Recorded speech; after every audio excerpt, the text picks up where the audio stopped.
आवाज आ रही है ये फोनोग्राफ से, ढूंढो खुदा को दिल से ना लाफो गजाफ से।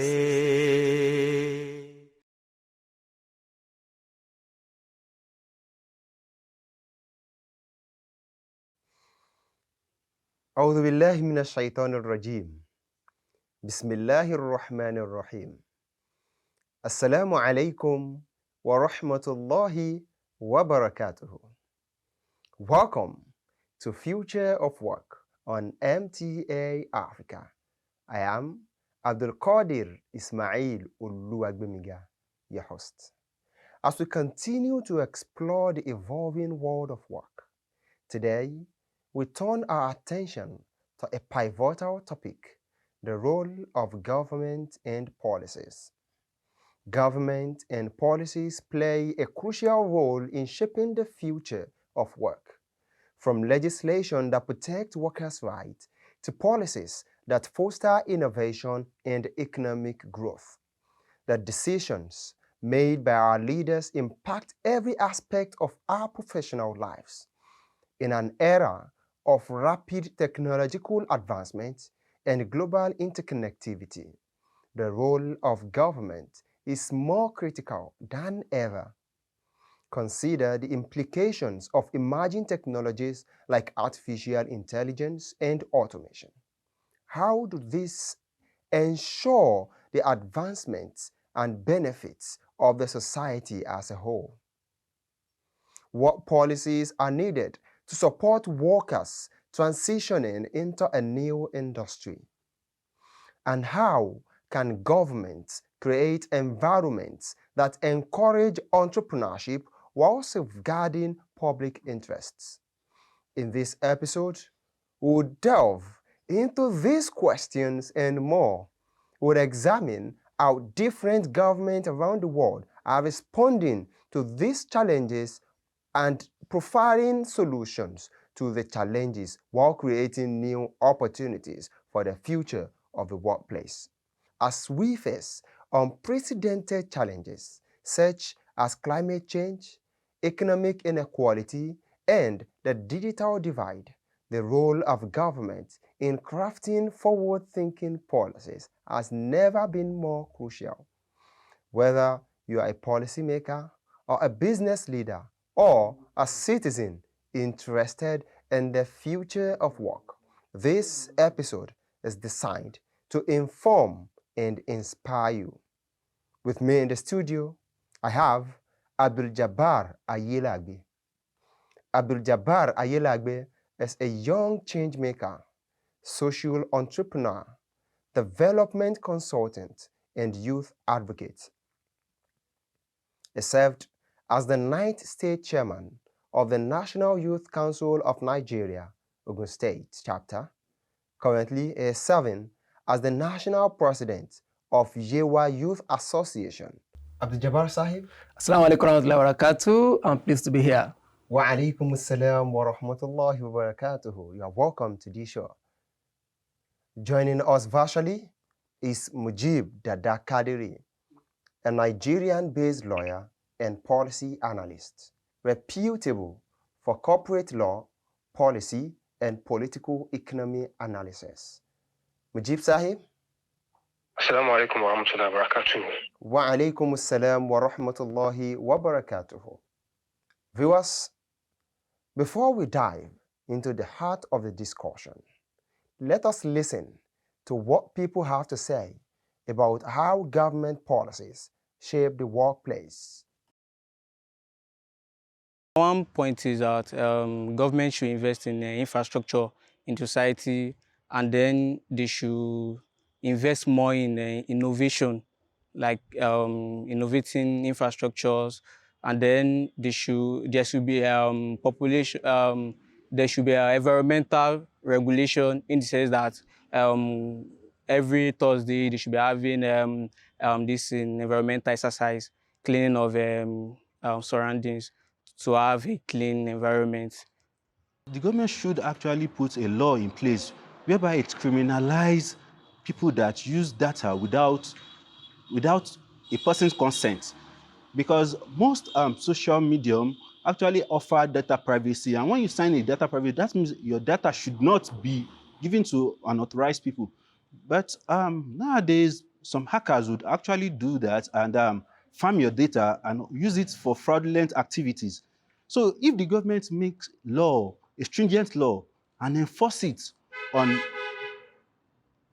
people, on programmers who have software that can be used in mining data, then it will make sure that data of individuals are kept to the extent that it only takes a high-level hacking knowledge to be able to get it. Alhamdulillah. Abdul Jabbar Sahib, having listened to what people have to say about how government policies shape the workplace, what is your own view about how government policies will shape the workplace? Do you think government policies is so essential for the workplace, especially the future workplace? Well, once again, thank you for having me. Like you have said in your intro, and like we have heard from people at home, government is everything to scholars of government and political science. They believe government is totality of everything that happens in a state. And that is why scholars would say that government is the machinery through which the will of the state is formulated, implemented, and expressed. What does that have to mean? It means government is everything that happens in a society.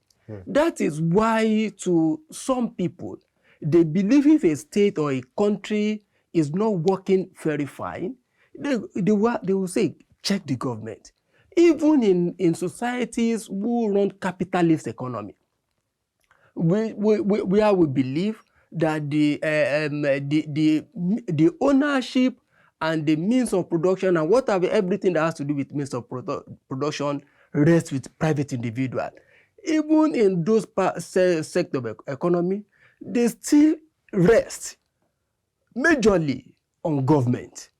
When government policies comes out, that is why people will tell you that, whatever what you want to do in any society, you have to first sit back and watch what government will say. So what it means is that the policy of the government is the most crucial factor when you're talking about the workplace. Yeah. Policies the government make, Yeah.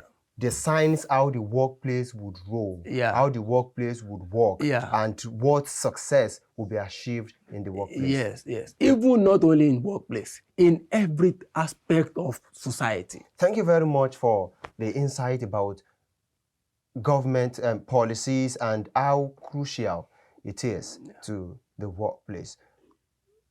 Mujib Sahib, when we talk about labor regulations, because without labor, the workplace cannot work. So when we talk about labor regulations, what policies or what are the most regulations that we are supposed to be aware of or to be more concerned about?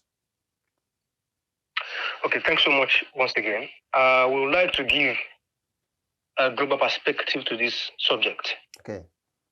Because this subject actually relates to three important things. Number one is the government policy. Number two is the labor law. Number three is the tech law, or let me say global technology policies. Since the topic is relevant to future of workplace, so it's tilting towards the global concept, the global aspiration, global ambition for future labor policies. Mm-hmm. And you can't talk about future labor policies or future work without talking about necessary or latest labor policies, necessary and latest labor regulations. Now, we can't achieve any reasonable government policy or reasonable labor regulations to address or prepare for future workplace without addressing technology itself. Now, there's a sort of convergence between automation technology and labor. In fact, that is the newest aspiration. Automation, adopting machine learning, artificial intelligence, robotics. All these are the biggest ambitions, tech ambitions, to address labor productivity in the next 10, 20 years. But the question is, what is the preparation of the government? And what ought to be the relevant laws and regulations to guide how these newest revolutionary tech solutions will coexist with labor? Now, we can't find a balance to these two dimensions. Ambitious artificial intelligence and labor law or regulations without understanding what ought to be ethical technology or ethical artificial intelligence. My point is, the first foundation of any labor law which will address future work demands or future labor challenges will not be influential or significant or impactful without making sure that the technology we adopt to complement or assist labor or future labor is based on ethical technology. For example, artificial intelligence, which will replace or complement a lot of labor inputs, must be guided by ethical technology. For example, this is what I mean. Ethical artificial intelligence. We can't allow robotics, automation, artificial intelligence to run at the discretion of machines, or run at the discretion of humans, or run at the discretion of human frivolities. No. If you are inventing or innovating a machine, artificial intelligence, to scan records, to scout for records, to automate labor inputs or whatsoever, there must be ethical regulations to say this is the limit of artificial intelligence. This is the limit of robotics. Because when we don't understand the importance of having such standards, we will get to a point where robotics or artificial intelligence will invade human civilization, crush human civilization, and disorganize human civilization. So what that means is that the most significant labor law that we should be on the lookout for is the one that corresponds to ethical technology. Perfect.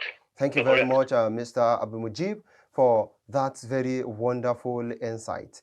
Ethical technology deals with automation, robotics, and related technologies. So in order for it to be able to run effectively, because that is the future of work. So in order for it to work effectively, there must be laws that corresponds to its use and its effect in the society. Yes. Abdul-Jabbar Sahib, different policies are being formulated. Yeah. Many a time, policies of the government might not be helpful to workers, might not be worthful to employees, might not be helpful to employers sometimes, might not be helpful to the success of some businesses. So how do you think business owners or workers can ensure that their interest is protected by the policies passed by the government or its agencies? Well, okay, that relates with the workforce in a state. That is why it is very important when you are an employee in any organization. You see, there is this common adage that when you are not informed, you will be deformed. As an employee in any organization, one of those things you need to know, even not only an employee, as an individual, when you get to anywhere, first understand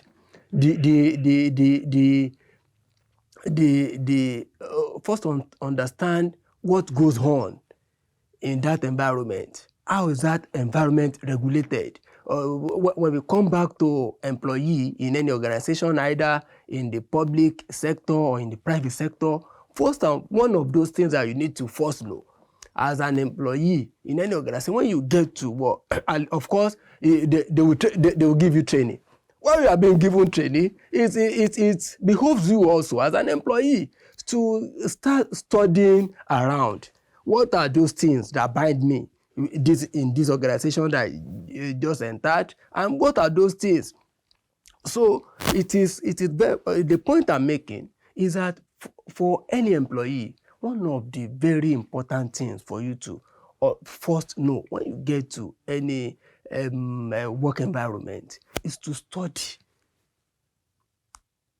those laws, those policies that bind you in any organization. For instance, when you work with government, those things that you need to know, you know that there's what we call a condition of service, scheme of service, and PSR, which that is public service rule, which brings everything together.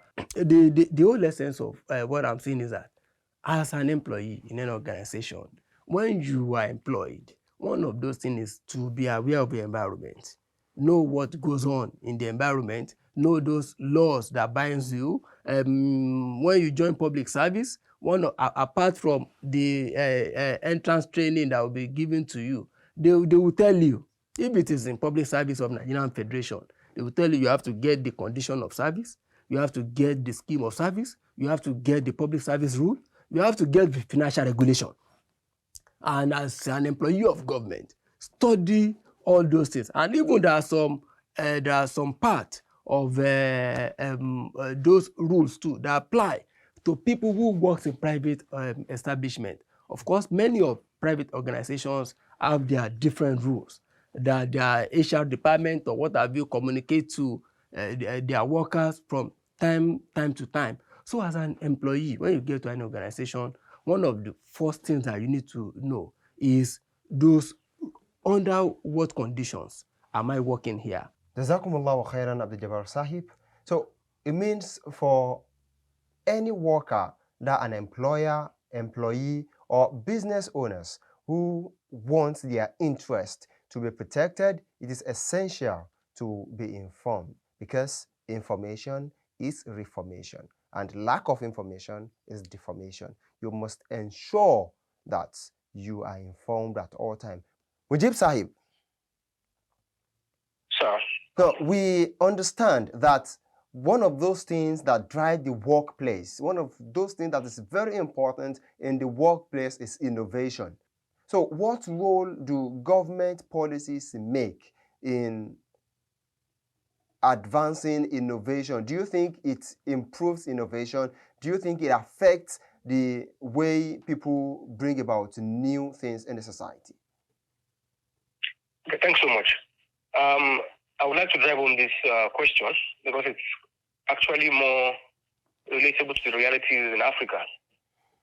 If you examine or study the trends of remote services, freelance services in Asia, particularly digital freelancing, and compare the success of that service sector to that of Africa, you see the insufficiency of government policies and innovations in Africa. My point is, governments in Africa need to support indigenous policies, introduce indigenous policy, and aggressively execute those policies to encourage innovations, particularly innovations that will drive flexible labor inputs. And that's why I'm giving an example of the remote and freelance services trending in Asia. In Nigeria, for example, there is need for organized incubations, organized training, apart from policies. There's need for organized trainings and incubations that will target some highly demanded services outside Africa. Africa has huge population, youthful population. But my discovery is that most of these populations don't have necessary skills needed in the global market as far as labor is concerned. So there is a need for government to not just introduce or make such policies, but execute such policies by supporting incubation centers, tech parks, training hubs, and linking them to international services, like they do in Asia now. We have the population, we have high unemployment. We can train these youth in these highly demanded services, global services, by not just introducing the policies, but executing those policies. And let me give an example of the policies I'm talking about. For example, the government can introduce tax reliefs for tech incubation centers. Say, people that are running tech incubation centers for over 100 trainees or 1,000 trainees are excluded from taxes, or entitled to some grant. Low interest or non-interest loans can be offered to them if they meet up that requirement. They can also excuse industrial parks or technology parks adopting related labor training, especially for digital training. They can excuse those parks from property taxes and land use taxes. So what it means is government policies actually affect innovation. Government policies can kill the innovative ability of a group of people, and government policies can improve their innovative abilities. Yes, government do have that influence. Jazakumullahu khairan, sir. Abdul Jabbar Sahib, in very few sentences. Okay. So, what future policies do you think could impact the world of works? Looking into the future, looking at what the future holds, what policies do you think will be most important to the future of work, and what would be your advice to our viewers in very short sentences? Well, number one, when we talk about future policies, one of it is artificial intelligence regulation. There's no denying the fact that the world is moving very fast towards AI. So government need to come up with regulations that regulates that sector too. There is also need for remote work regulations too.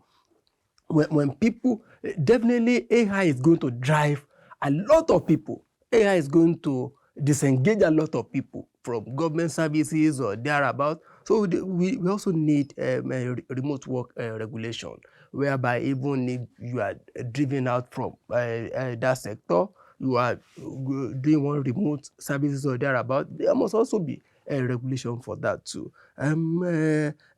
Government also, there's all of this lifelong initiative or thereabout too, there is need for regulation for all of that. And what would be your advice to our viewers? Well, my advice to our viewers is that we are discussing future of work. The future of work today is AI, like I mentioned. So we should train our young ones. We should focus the energies of our young ones today to artificial intelligence. All this, there are some courses we do today in our universities, in polytechnics, that in the next 5, 10, 15 years will no longer be necessary. People, when they are going to universities, they should go there and learn professional courses. Mujib Sahib, so as a policy analyst and as a barrister at law, so what policies do you think would be very important and would impact the workplace in the future? Well, let me say I will give several perspectives to the kinds of policies that I wish. First, I will give socially inclusive, family inclusive policy, and two, future-oriented policy. For the social and family inclusive labor policy that I wish should be promoted and advocated by the government is policies that will reduce labor hours. There's need for families to bond more because as civilization grows and serves humanity, there's also decline in family units. Family units across the globe, in the West, now in Africa, is experiencing the biggest threat. So, Mujib Sahib, so what would be your final advice to our viewers in just a sentence? Well, I would advise that to get more innovative if they are in the tech world, and if they're outside the tech world, they should be more flexible to adopt these emerging tech solutions for their labor inputs. Jazakumullahu khairan, Mujib Sahib, for your insights, for your experience, and for your time. We say Jazakumullahu khairan, and to Abdul Jabbar Sahib, we say Jazakumullahu khairan. We appreciate your time. We know you are very busy, of course, and you have taken out of your very tight schedule to educate us on how the government policies enhance the workforce and how it affects the future workplace. Jazakumullahu khairan once again. Barakallahu fi, thank you for having me. Viewers, it has been an interesting session with our guests, Abdul Jabbar Ayelagbe and Mujib Dada Kadiri. I am sure you want this discussion to continue, but we meet again on the future of work. Till then, we say Jazakumullahu khairan, ahsana jaza'an. I remain your host, Abdul Qadir Ismail Oluwagbemiga. For comments, questions, and observations, please reach out to us via africa@mta.tv. Assalamu alaikum wa rahmatullahi wa barakatuh.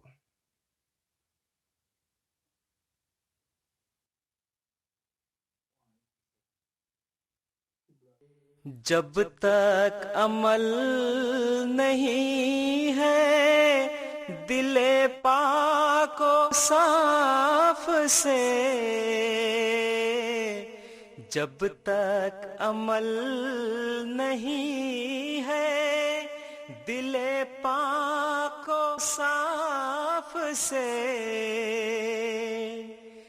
कमतर नहीं ये मशगला बुत के तवाफ से,